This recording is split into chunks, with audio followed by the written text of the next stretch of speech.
gentlemen, the story you are about to see is true. The names have been changed to protect the innocent.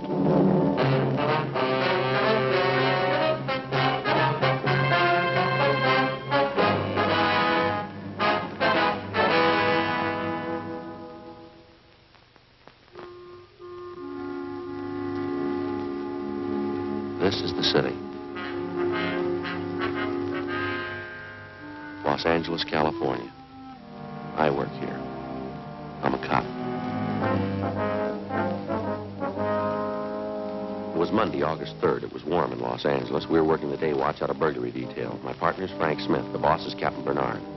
My name's Friday. A rash of burglaries had broken out in the city. Homes had been broken into and stripped of their furnishings. There was no lead on the criminals.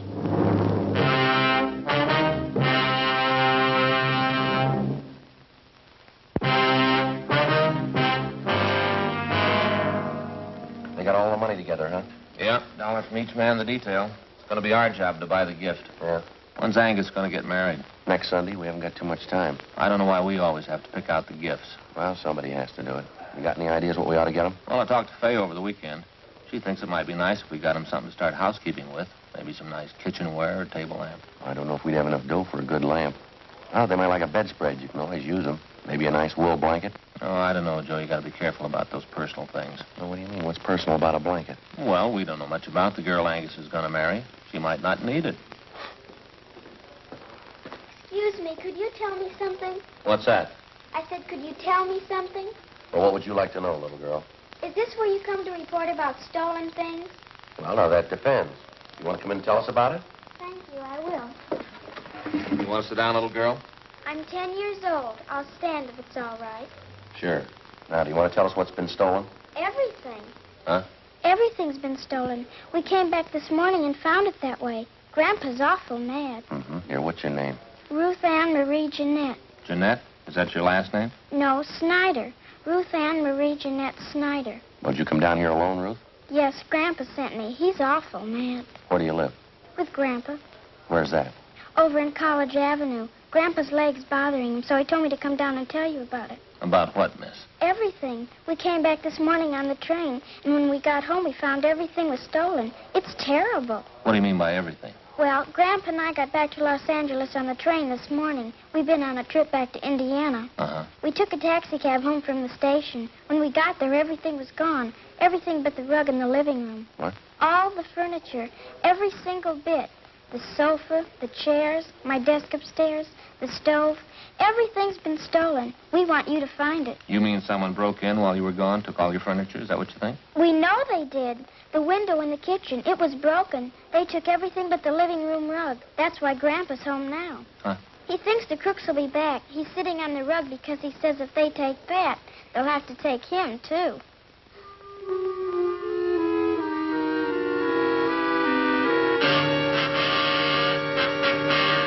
9:45 a.m. Frank and I drove Ruth Ann Snyder back to her home on College Avenue. It was an old-fashioned wooden frame structure a few doors up from College Avenue and Everett Way. Ruth Ann showed us inside and introduced us to her grandfather, Mr. John H. Snyder, age 78. He told us that a year ago, he and his wife, Ruth Ann's grandmother, had come to California from Indiana and rented the house on College Avenue. The grandmother had fallen ill and passed away suddenly 3 weeks ago. He and Ruth Ann closed the house and took the body back to Indiana on the train for burial. On their return that morning, they found the house stripped of every piece of furniture. We checked room by room, listed the missing articles, and then we put in a call for a man from Leighton Fingerprints. Do you happen to know the serial numbers of your home appliances, Mr. Snyder? No, sir. I've lived with most of the furniture for 40 years. You know, you get to know the things you own in 40 years. I know what was in my room, Sergeant. My desk, my table and chair, the bed, the curtains. They took everything. How about the estimated value of the furniture, sir? What would you say it was worth? Dollars and cents? I don't know. What's a house full of furniture worth to anyone? Guess everybody puts their own value on their things. Yes, sir. Solid walnut dining set as our wedding present. Mahogany front room table, that was solid, too. Cost money in their day. All gone. Were there any liens on the furniture, sir? How's that? I mean, did you owe anything on the furniture? Any trouble with the finance company or anything like that? We didn't even know what a finance company was when the wife and I was married. Sad enough trip as it was. And Ruth and me get here this morning, and everything's gone. All we own. Ruthie, Yes, Grandpa? where the thieves broke in, would you show the officers? It's over here, officer.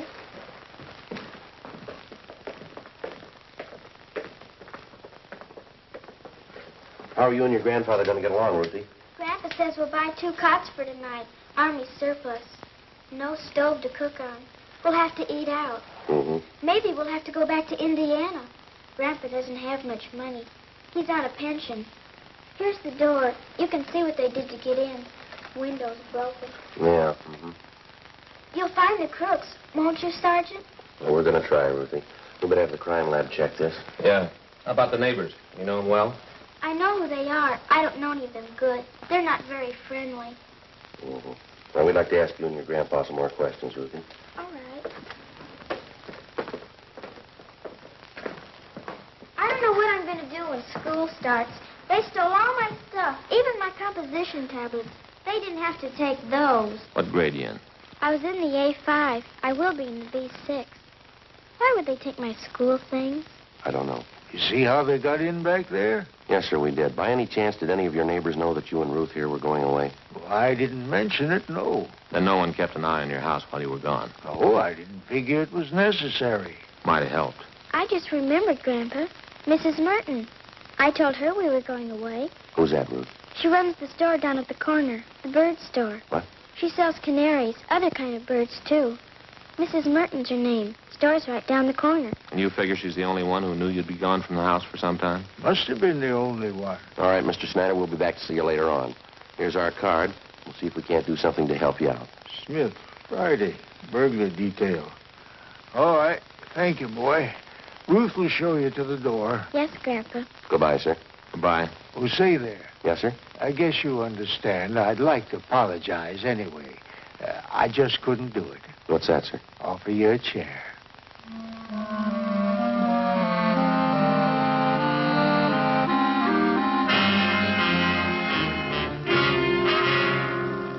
"10:30 a.m. Frank and I called the Salvation Army and told them of Snyder's situation.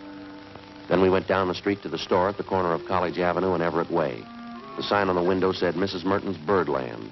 Manager, Agnes Merton. We tried the door. It was locked. A penciled note taped on the glass read, "Be back at 1 p.m." We went back up College Avenue and started ringing doorbells. Some of the residents in the block didn't even know the Snyders. Of those that did, only 2 had noticed any activity at the house during the 3 weeks Mr. Snyder and his granddaughter had been away. They told us that they'd seen a moving van parked in front of the house about a week before. They also saw men moving furniture from the house into the van. Neither of the 2 could describe the vehicle or remember its license number. 12:45 p.m. We had a cup of coffee and a hamburger, and then we headed back for Mrs. Merton's bird shop. Now, you be quiet, Blackie. Always making so much noise. No, don't you sass me. You just eat your food and be quiet. Can I help you, gentlemen? Yes, ma'am. We're police officers. We'd like to ask you a few questions. Something about the birds? No, ma'am. About one of your neighbors. Oh? The Snyders. They live just up the street from you. Oh, yes, the old couple. Poor Mrs. Snyder passed away, you know, a few weeks ago. Yes, ma'am, we know. Now, you be quiet, Mary. You heard what I told Blackie. Just eat your food and be quiet. I guess you knew the Snyders have been away for the last few weeks. Yes, I did, but they're back. I saw Ruthie pass the window this morning. Have you noticed any activity around the Snyders' house since they've been gone? Why, yes, I did. Just what did you notice, Mrs. Merton? Well, it was 7 or 8 days ago, I think. Some moving trucks stopped in front of their place, and 2 men started moving out the Snyder's furniture. Uh-huh. I thought it was a little strange because Ruthie hadn't told me anything about moving. In fact, she said definitely she and her grandpa were coming back after poor Mrs. Snyder's funeral in Indiana. Well, did you investigate it all, ma'am? Excuse me. Now, who was that? You, Fred. Yes, you ought to be ashamed of yourself. You can see I'm busy. Now, another outburst like that out of you and all 4 of you. Fred, Blackie, Ed and Mary Coleman, I'll take care of you. You little rascals. Where was I now? You saw the moving van in front of the Snyders. Oh, yes. And I went up to the moving men and asked them if the Snyders were going back to Indiana. Well, of course, they didn't know anything about it. Well, did you inquire at the Snyders' house, ma'am? Well, no, it so happens I didn't. I was on my way to one of the big aviaries in the valley, and I just didn't have time to stop. How about the moving van? Did you happen to notice the license? I don't remember the numbers. Any identifying marks about the truck that you might remember? Maybe a sign on the side? Yes. The side of the truck was painted white, and there was large blue lettering on it. Van and storage, it said. I remember that much. Is that all? Well, yes. As I said, I was in a hurry. I had to pick up 3 very sick canaries out in the valley. Is there anything else you can remember? Anything at all? No, I'm afraid not. Well, thank you very much, Miss Merton. Here's our card if you happen to come across any further information. Yes, all right.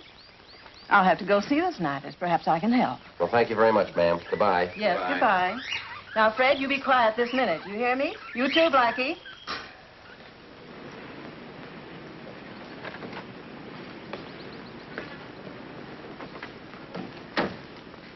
Not much help in there. Not much. Gave me an idea, though. Yeah, what's that? The wedding present for the Anguses. Huh? Maybe 2 lovebirds in a nice cage. You suppose she'd sell Fred and Blackie?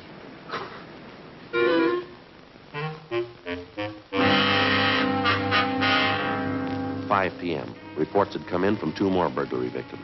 That night, Frank and I drove out and interviewed them.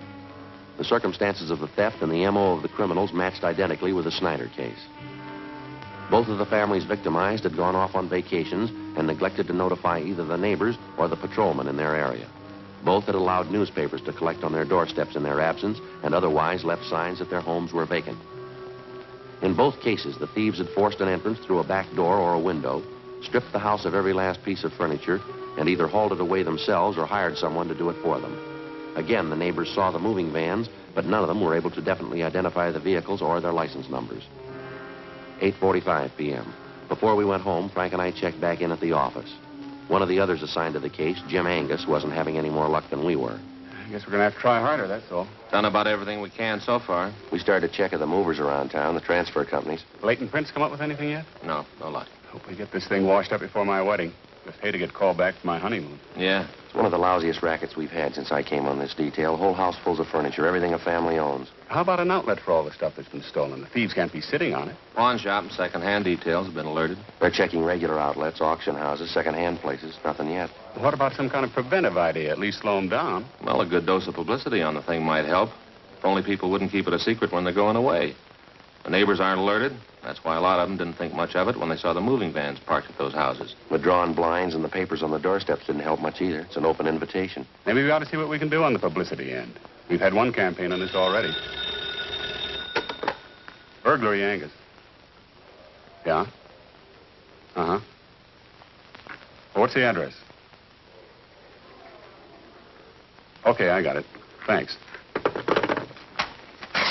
Another one. Huh? 63 artists called it in. Family back from vacation. Furniture all gone.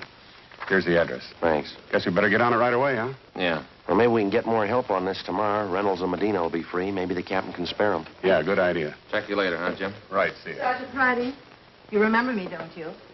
Mrs. Merton? Oh, sure. The bird store. How are you? Oh, I guess everything will be all right now. How's that? I saw it today on Olive Street. What's that? The moving truck that came to the Snyders. That's the license number.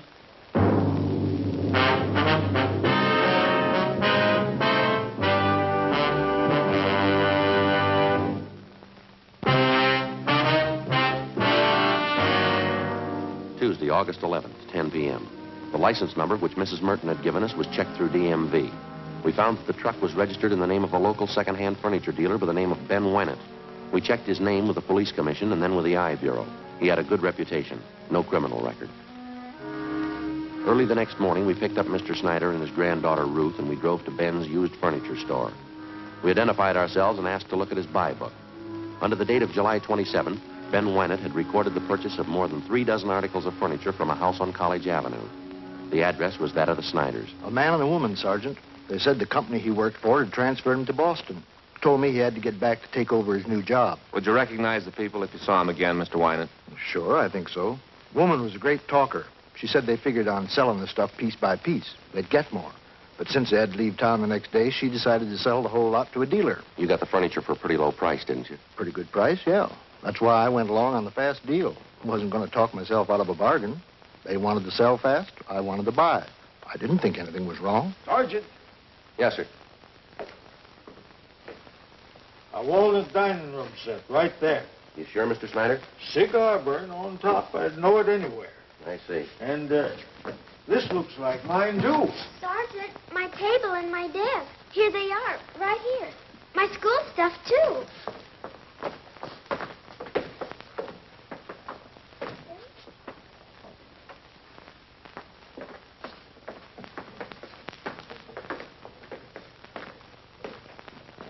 Well, they sure stuck me all right. The last fast deal I'll ever make. How'd they contact you, Mr. Wynant? What kind of approach they use? Called me on the phone.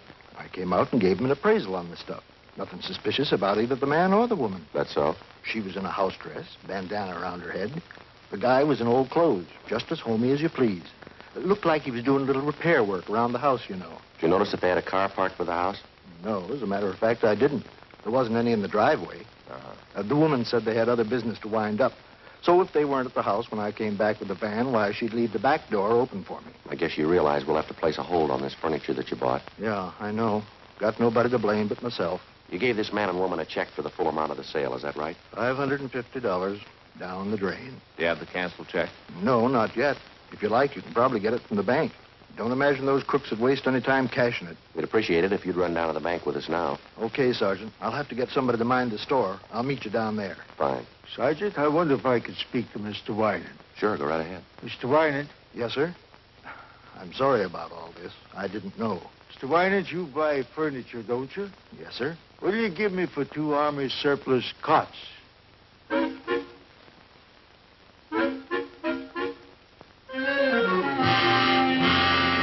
Wynant made arrangements to round up Mr. Snyder's furniture and ship it back to his home.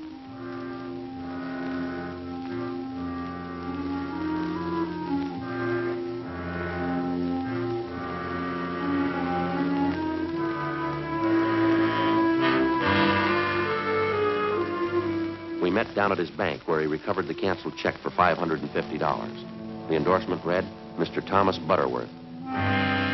According to the bank teller who waited on them, the suspects had cashed the check shortly after the sale of the Snyder's furniture. From the second-hand dealer and the clerk at the bank, we got a complete description of the man and woman known as Mr. and Mrs. Butterworth. We also had photostatic copies made of the check and specimens of the handwriting from the endorsement. From their descriptions, we checked the suspects through the stats office. We got nowhere.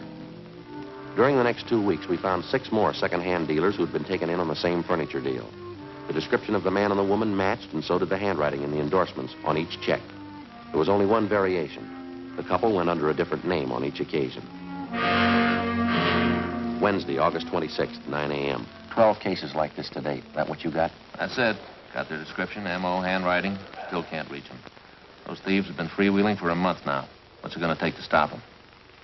Well, I had an idea coming to work this morning. I'd like to hear what you think about it. What's that? Kind of a system of decoys. Thinking it might be a good idea to contact all the division captains, have them ask their men if they have any neighbors going on vacation. Uh-huh. Go ahead. Well, if we could get a few dozen houses spotted around the city, we could plant a few things, make them look vacant. We'd keep the houses covered at all times. They ought to make pretty good bait for the thieves. Yeah.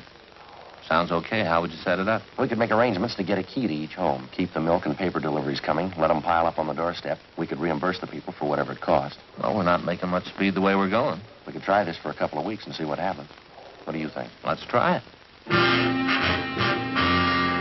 9:30 a.m. After checking with Captain Bernard, we contacted all division commanders, requesting them to ask their men to contact burglary detail if they knew of any of their neighbors about to leave on a vacation. During the next 2 days, the response came in and the plan went into effect. 40 homes throughout the city were spotted as decoys. They were kept under surveillance at all times. In the week that followed, 2 more burglaries of the same type were reported, but the suspects failed to try any of the decoy homes. Again, the homes that had been broken into displayed all the usual signs that the occupants were away. Old circulars and newspapers scattered on the lawn, milk bottles lined up at the door, all the blinds drawn. The decoy plan continued. No result. August 31st, we had a report of another burglary involving the theft of furniture. We made our investigation. 2 p.m., we went back to the office to get out the list of stolen articles. Hi, Frank. Joe? Hi, Angus. When'd you get back from your honeymoon? Late last night. Say, Thelma and I'd sure like to thank all you fellas for that wedding present you sent us. Darn nice of you. Well, we're glad you like it, Angus. Sure a beauty. I'd like to ask you a question about it, though. Hope you won't take it wrong. No, go ahead. Well, what is it? You have an early American house, don't you? Yeah, that's right. Well, it's an antique. Yeah, I know that. It's an automatic apple peeler. One of the first ever built. Oh. Sure. Thanks a lot. I'll get it. Burglary Friday. Yeah, where? Yeah, I got it. Right away. Thanks. One of the decoy houses. Yeah. We got a bite.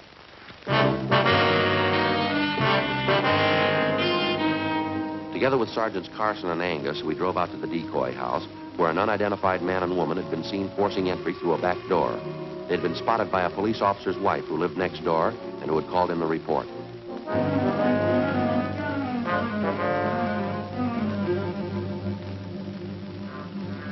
We parked down the street from the decoy home and we waited.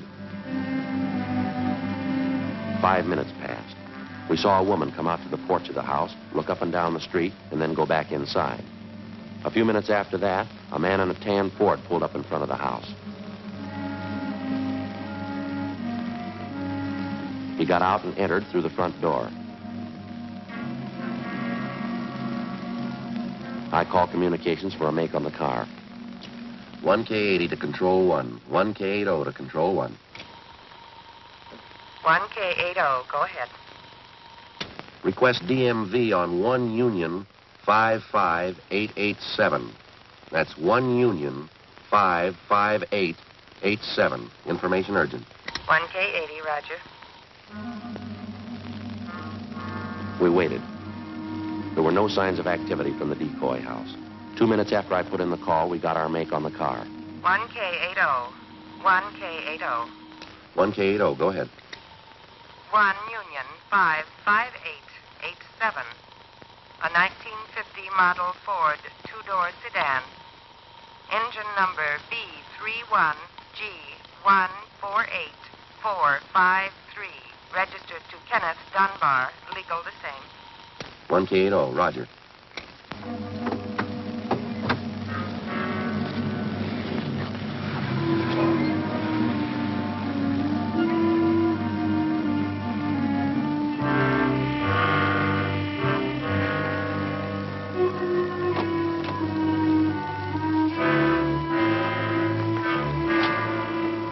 A few minutes after the call back, a moving van drove down the street and backed up in front of the decoy house. 2 men got out, went up to the front door, and they were let in.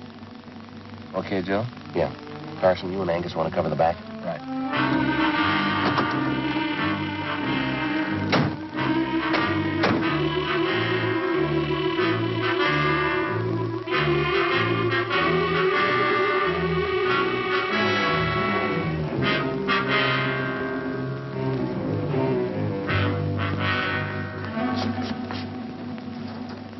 Yeah, you want something? Police officers. Can the cops run, Ken? Hey, wait up. Let go of me. Let me go. All right, lady, relax, will you? Oh, look at him, the big stoop.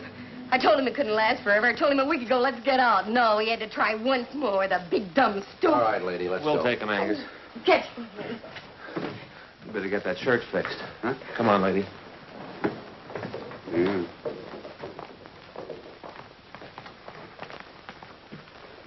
Look at that, Joe. Lipstick all over me. Uh-huh. Doesn't look very good, does it? No, it doesn't. What are you going to tell your new bride? I got nothing to hide. I'll tell her the truth. Mm-hmm. Why not? She'll believe me. Won't she, Joe?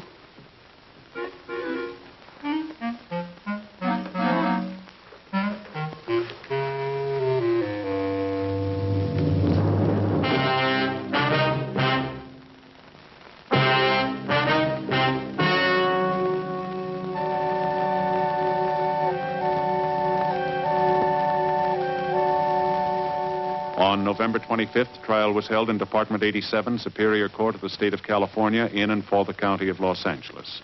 In a moment, the results of that trial.